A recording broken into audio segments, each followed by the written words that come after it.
पक्का दरवाजा तक नहीं था हजरत उमर के दरवाजे के ऊपर, कपड़ा लटक रहा था सिर्फ वहां। 2/3 दुनिया के ऊपर आपके कदम स्टैब्लिश्ड, 2/3 दुनिया पे राज था मुसलमानों का, 2/3। Australia, America, south Africa, south America, north America, Canada, ये तो डिस्कवर्ड ही नहीं था।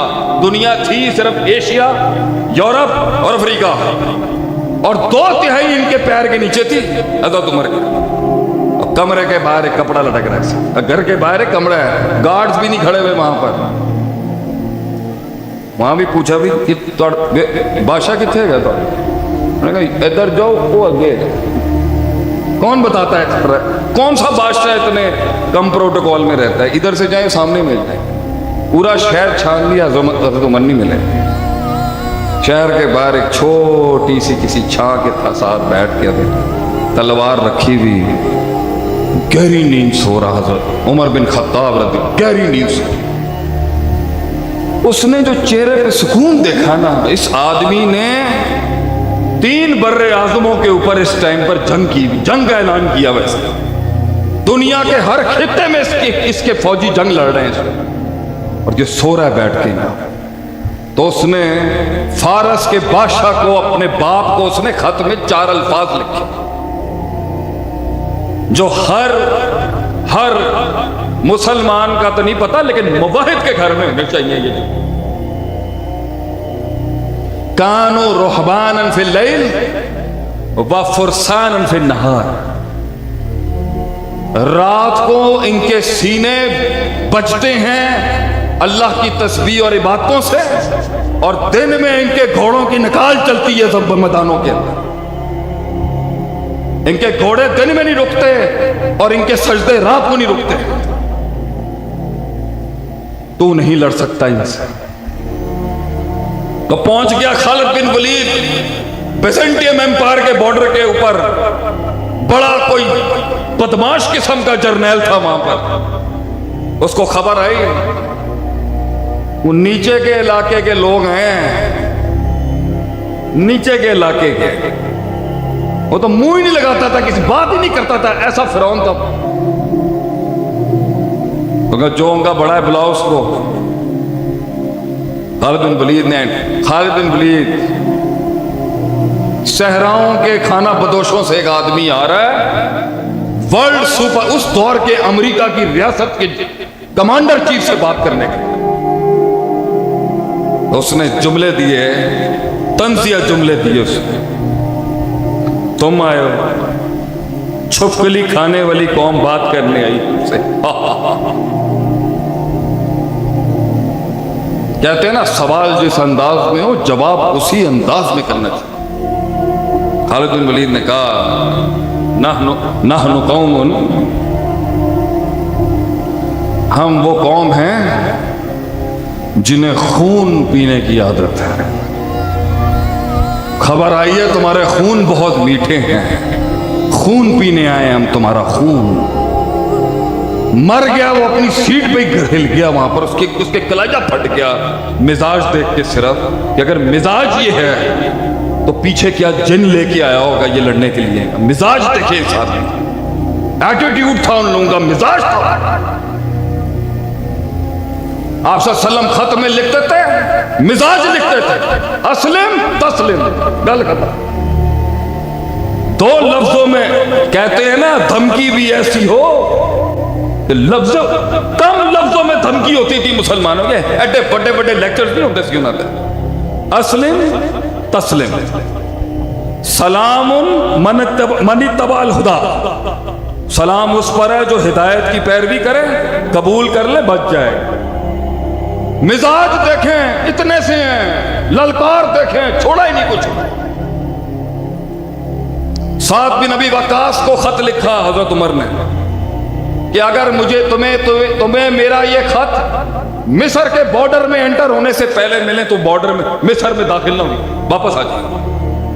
लोग थके हुए हो सकते हैं, बहुत मसाइल होंगे, मिस्र में एंट्री ना करें। साद बिन वक्कास को खत मिला, मिस्र के बॉर्डर के दाखिले से पहले मिला, इजिप्शियन बॉर्डर से पहले।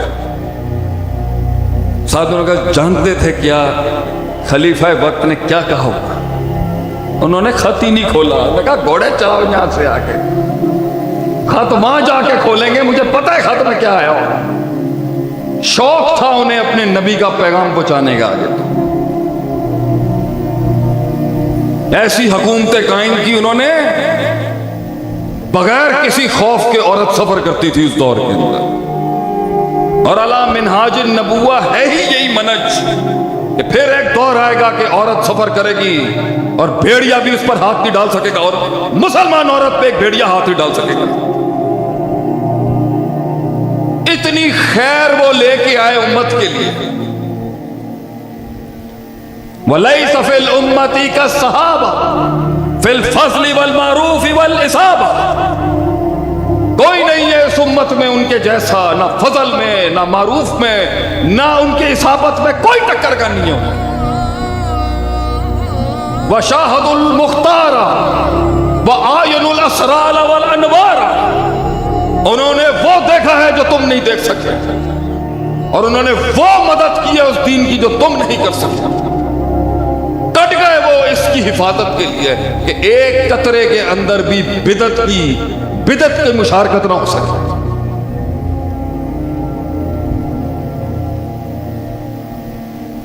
अब उनके अंदर मसाइल भी हैं।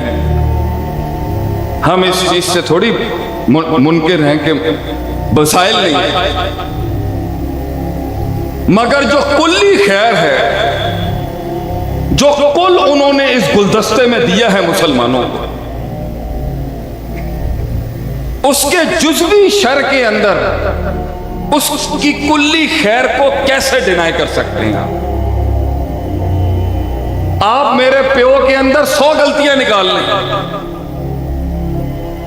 मैं आपके प्यो में 100 गलतियां निकाल लूं, आपके खानदान में 100 गलतियां निकाल लूं। और ये बच्चों को तो आजकल बड़ा शौक है ना बेटा, लेकिन अबवियत का बोझ कैसे उठा के फेंकेगा कि बाप है वो तेरा, वजूद दिया उसने तुझे अल्लाह के हुक्म से, वजूद तेरा उसके सिलसिले से आए। बहुत खैर और शर का मुआवजा किया जाए तो सहाबा की जो खैर है उसके तहत ही आज हम सब मुसलमान हैं। तो शेख सालेह अल फौजान ने शरफ सुन्ना की, इमाम बरबहारी की शरफ सुन्ना की, उसमें शरह में लिखते हैं वो कि माँ का बच्चों को बाप की बुराइयां बताने का क्या क्या सोच है उसकी?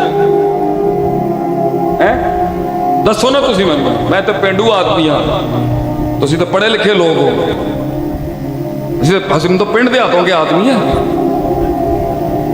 मां का अपने खसम के मसले को बच्चे को बताने की क्या तुक बनता की वजह है?